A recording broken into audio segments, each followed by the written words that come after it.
So, the Endless Dream. This is the latest scenario added to Once Human, which also seems to be the most challenging one yet. It's probably also one of the most confusing scenarios out there because of the dream zones and all the aspects that come with it. So, in today's ultimate guide, I want to share everything you need to know about it. So, let's dive in. So before you take on this scenario as next adventure, you have to know that this is one of the hardest ones out there as of today. Not just because of the challenges in there, but also because of the bugs. In my opinion, it's super fun, but does come with frustrations every now and then. But it does have great bonuses, as this is also the first and only scenario that will basically unlock the entire Once Human map. Therefore, there is a lot to do with this one. Perhaps not the ideal choice if you're starting fresh and are not familiar with survival games, but if you want to catch up with friends fast, get a lot of stuff done, basically unlock interesting blueprints, a lot of different deviations, well, this one is gonna be amazing. So now that we've got that out of the way, let's start with probably one of the most important things about the scenario, the dream zones. When you open the map, you will find a ton of purple icons on it, which are basically the primary objectives or targets you and the rest of the server need to take care of. They come with different variants and different level requirements or suggestions. If you take these out, you will basically progress faster and advance to the next phase of your scenario. As I already shared, the map is massive. You have access to the entire Way of Winter scenario area, as well as the main map most of you guys are already familiar with. So this is what the barrier looks like. If you drive or walk through it, you will enter the dream zone and you will see a bunch of debuffs pop up at the top of the screen. At the bottom, you will also see a timer. If that hits 0, you will instantly die. So it's very important you get out of the zone before that happens. There is another solution to basically getting rid of the timer if, of course, you have stuff to do inside. That's by simply using a specific item, which are called the Reality Recitals. You can craft these at the workbench, and if you use those, they will basically reset the timer. I wouldn't really recommend crafting it, as it also costs Reality Fragments, a pretty precious resource from this scenario. Now we have an acid rain going on, dealing damage over time, so make sure to bring a festering gel, as this is gonna make your life so much easier. But one of the first resources you will encounter right here are these pretty fancy Christmas trees, or well, that's what I like to call them. If you chop them down, you will basically get boots and also some Stardust Trees. In my opinion, these are not going to be really worth your time, as they only give a little bit of Stardust Trees and they will fill up your inventory or capacity quickly with all the wood you don't really need. You will also come across these little plants, lamp plants, that give you the Nightmare light source. Pick these up, as you can also craft an item with it that can basically help you light up the darkness. Check out the Synthesis bench. This is where you can find it. It's gonna cost some of this Nightmare night source. Wow, did I really just say Nightmare night source? Anyways, you get the point. Use these to throw at dark deviations to dispel their effects. You definitely don't want to miss these light bulbs floating in the sky, as they actually come with a precious resource. These are usually super difficult to get your hands on. Remember farming forever for platinum, beryllium, and other types of crystals? Well, this is how you can secure them so much easier. They do feel out of reach, but what if I told you that if you just throw down a truck right in front of them, you can actually reach them a little bit faster? See, there we go. We just did the auto take. Even better, place your car uphill, combine it with the aero leap of the atomic snail, and there you go, it's gonna be no problemo. I think it goes without saying that if you leave the dream zone, these precious resources will disappear as well. You can take them if you are fast, but most of the times this is not recommended. One of the most important resources of the Dream Zone is the Sand of Clarity, which you can get your hands on if you simply break the Wakeful Clocks. You usually only get like 20 or 25 of this resource, so it's not the best way to farm them. Instead, you want to search for these purple footsteps. Simply aim to the end of it, and this will usually reveal a monster if you shoot. Your crosshair will also light up red, so that you know where it is. Simply take out the little fellas, and a lot of resources will be yours. Weapons, Stardust Source, a nice amount of Sand of Clarity, and precious crystal variants of the zone you're farming in. So now that we've gotten our hands on all the precious resources, it's time to wake up the Dreamers, which are the bosses located in this zone. And that's where the Sand of Clarity comes in. First, you want to search for the dreamers themselves, which are highlighted with these flashing icons in the sky. Some dreamers can be taken down solo easily, while for others you might have to ask the entire server to help. So let's first talk about all the different boss dreamer tiers. Let's take this dream zone as example. Right here we can fight the final boss, the Omen Siren, an eternal dreamer of level 68 that comes with some pretty nice challenge rewards, always one of these suffix mod boxes, a nice amount of energy links, and sometimes also a high level deviation, depending on the boss's level. Unfortunately though, it also comes with a lot of buffs, which is going to make it super difficult to tackle this guy. First off, it comes with explosions, we also have lightning in the sky, Evernight that draws in even more monsters, but especially the buffs, granting 10 damage reduction per stack up to 90%.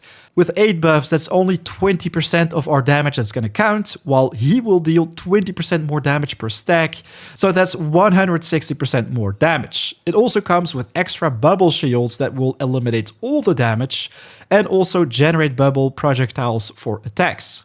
Which means we first want to weaken this guy, which can be done pretty simple by taking out all the smaller dreamers in the area. If we click on this target, you will see more squares popping up with the little television icons. If we take this square, for example, this is a deep dreamer of level 68. It's a smaller target, which can actually be taken down solo. And this one, once again, comes with a lot of buffs. As you can see, it comes with lightning in the sky, but also the HP buff, damage buff, bubbles, etc.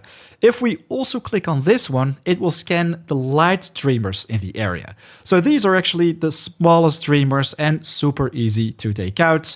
If we simply take out all the smallest targets right here, see we've got one buff with 3 damage bonus, one buff with 1, another one with 3, so that's a total of 7. If we take out all the 3 light dreamers, this damage boost will be gone entirely. Simply put, the more light dreamers you take out, the weaker the deep dreamer will become, the easier it will be to take out this target. Take out all the TV or deep dreamer targets, work your way to the endless dreamer. If you basically get rid of all these squares, the boss is gonna be no problemo.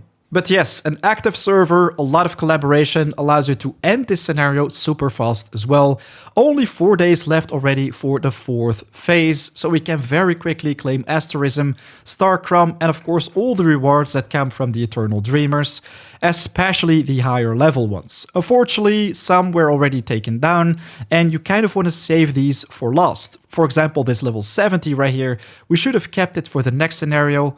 Same counts for this dude, as yeah, they are basically the ones with the most powerful rewards, festering gels and other deviants that can possibly come with a 5-5 roll. Talking about 5-5 deviants, don't forget to check out my guide at the top right of the screen. You'll be able to secure up to 10 of those, only for a limited amount of time. I already share everything you need to know about it in the short video. Again, time limited, which can save you weeks if not months worth of farming. It's important to know that quick travel is difficult in this scenario, especially at the beginning, because the dream zones will basically prevent you from teleporting to towers, even if you've already explored them. You first have to take out all the dreamers, and especially the big guy, to get rid of the dream zone that surrounds it. Reality Fragments are probably the most important currency you can get your hands on during this event, which you can spend at Miss Memory. Before you can spend it though, you first have to find her. She's located on random parts in the world.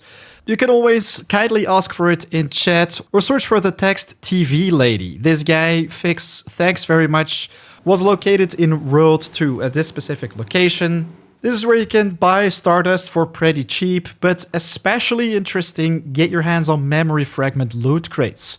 Only a limited amount per level tier, but still a very nice one if you had some bad luck with rolling those memetic specializations.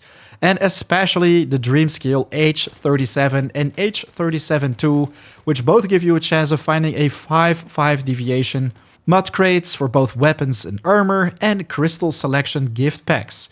So I bought all memory fragment loot crates. Let's quickly check out what's inside.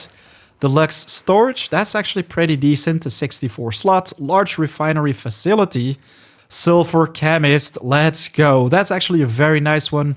The Stardust Regulator, I think amazing for healing up, both in PvE and PvP. And also 2 calibration blueprints. Let's quickly check them out. 2 for the crossbow, obviously, because I want to maximize my Zapdos.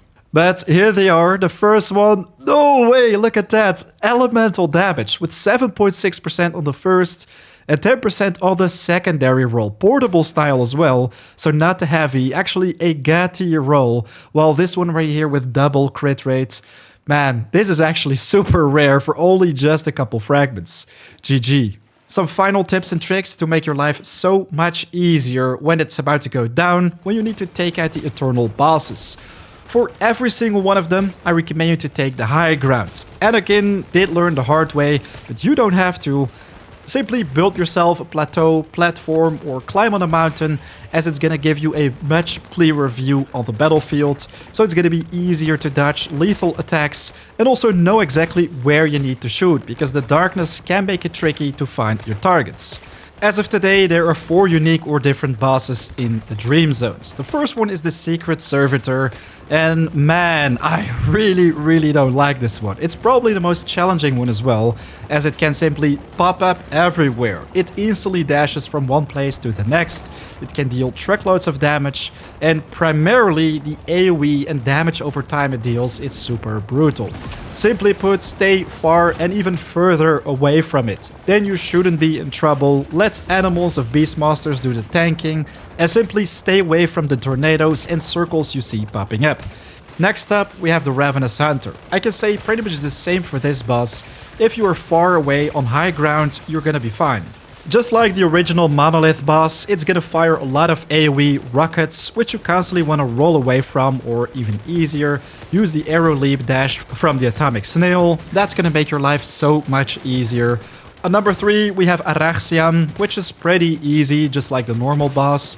Simply, again, stay far away from it and preferably higher ground. She deals massive amounts of damage in a pretty wide arc in front of her, so normally you shouldn't be in trouble if you're behind her, while of course she can also web people, so that's something you want to break out as quick as possible.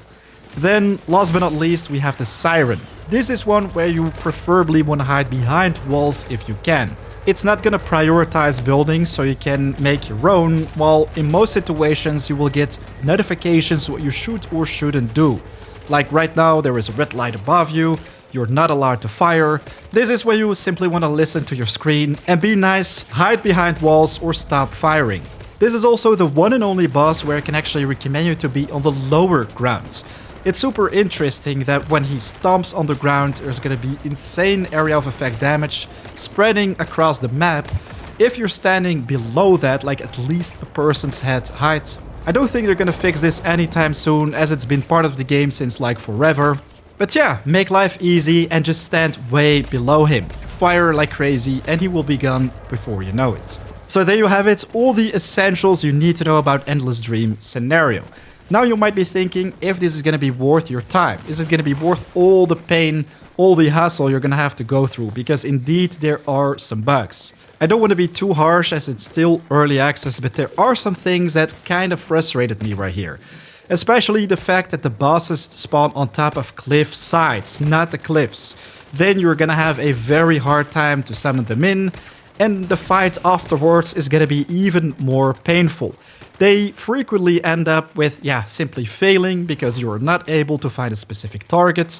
And this is because the mobs probably spawned under the map. So this is something you want to avoid at all times when you decide to spend your Sand of Clarity on a boss. This is my biggest frustration with the scenario right now, which can be fixed if people build staircases all the way to the top. But then again, the weather effects can destroy everything, and you're gonna literally spiral down again. It's gonna feel terrible. You can prevent all these frustrations by simply spawning in Dreamers at flat locations. Then you're gonna have a great time, in my opinion. The bosses themselves, the difficulty is interesting. The way how you have to work from all the light Dreamers to the deep Dreamers and then the eternal one is also nice. What I really enjoyed is the fact that all the players call in the locations where they spawn in Deep or Eternal Dreamers, so you can basically do them together with everyone on the server. It's like one big squad going from one Dreamer to the next, take out every single one of them, and you'll reap the rewards super fast together. It's a satisfying thing if that all goes right, but if you haven't watched this video, I'm pretty sure at some points you were on the brink of rage quitting. Let me know your thoughts in the comments down below, what you think about the Endless Dream scenario. That is pretty much everything for today though, so guys, a big thanks for watching. If you have more questions or video suggestions, do leave them in the comments. Right now though, it's 4 AM out, time to work on my next video. Thinking about talking about the classes right now. I'll check you guys in the next one. Take care. Peace.